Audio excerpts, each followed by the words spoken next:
ଏଇଥିପାଇଁ କୁହନ୍ତି ବିଛା ମନ୍ତ୍ର ନ ଜାଣି ସାପ ଗାତରେ ହାତ ପୁରାନ୍ତିନି। ଏକଥା ମୁଁ ନ ଜାଣି ଆଜି କ'ଣ ଭୁଲ କଲି ଆସନ୍ତୁ କହୁଛି। ସକାଳୁ ଉଠି ଦେଖିଲା ବେଳକୁ ମୋ ବୋଉ ଦୁଆର ଘର ଝାଡ଼ୁ କରିକି ବାସନ କୁସନ ମାଜିକି ତା କାମ ସବୁ ସାରିକି ସେ ଗୋରୁ ସାଙ୍ଗରେ ଖେଳିବାରେ ବ୍ୟସ୍ତ। ତ ମୁଁ ଟିକେ ରାସ୍ତା ଆଡ଼େ ଚାଲିବାକୁ ପଳେଇଲି। ରାସ୍ତା ଆଡ଼େ ଚାଲିବାକୁ ଗଲା ବେଳକୁ ଆମ୍ବ ଗଛ ପାଖରେ ମୋତି ଠିଆ ହେଇକିରି ମୋତେ ଅନେଇଛି ମୋ ସାଙ୍ଗରେ ଗୋଡ଼େଇବ ବୋଲି। ତାର ଗୋଟେ ଗୁଣ, ମୁଁ ଯୁଆଡ଼େ ଯିବି ସେ ମୋ ପଛରେ ଯିବ ହିଁ ଯିବ। ସେଟା ତାର ସବୁଦିନିଆ ଜନ୍ମଗତ ଅଭ୍ୟାସ। ତ ତାପରେ ମୁଁ ଆସିକି ଦେଖିଲା ବେଳେ ଏମାନେ କାହିଁକି ଏଠି ଚିଲଉଛନ୍ତି।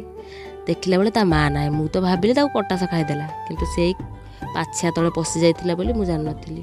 ତାପରେ ତା ପାଟି ଶୁଣିକି ତାକୁ ଯାଇକି ଖୋଲିଲି, ଆଉ ସେ ଦୌଡ଼ିକି ଯାଇକି ତା ଛୁଆଙ୍କ ପାଖକୁ ପଳେଇଲା, ଏଇରେ ମୁଁ ବଞ୍ଚିଛି କହିକି। ଆଉ ତାପରେ ଆମର ଯେଉଁ କୁନି କୁନି କୁକୁଡ଼ା ଚିଆ ମାନେ ବାହାରିଥିଲେ ନୂଆ, ତ ତାଙ୍କୁ ବାହାର କରିକି ଦେଖିଲା ବେଳକୁ ସେଠୁ 2ଟା ଛୁଆ ଅଧା ଫୁଟା ଯାଇଥିଲା। ତ ତା ମାଆ ଆଉ ପୁରା ବାହାର କରିନି। ଆମେ ବୋଉର ମୋର ତାକୁ ପୁରା ବାହାର କରିକି ତା ମାଆ ପାଖକୁ ଦେଇଦେଲୁ।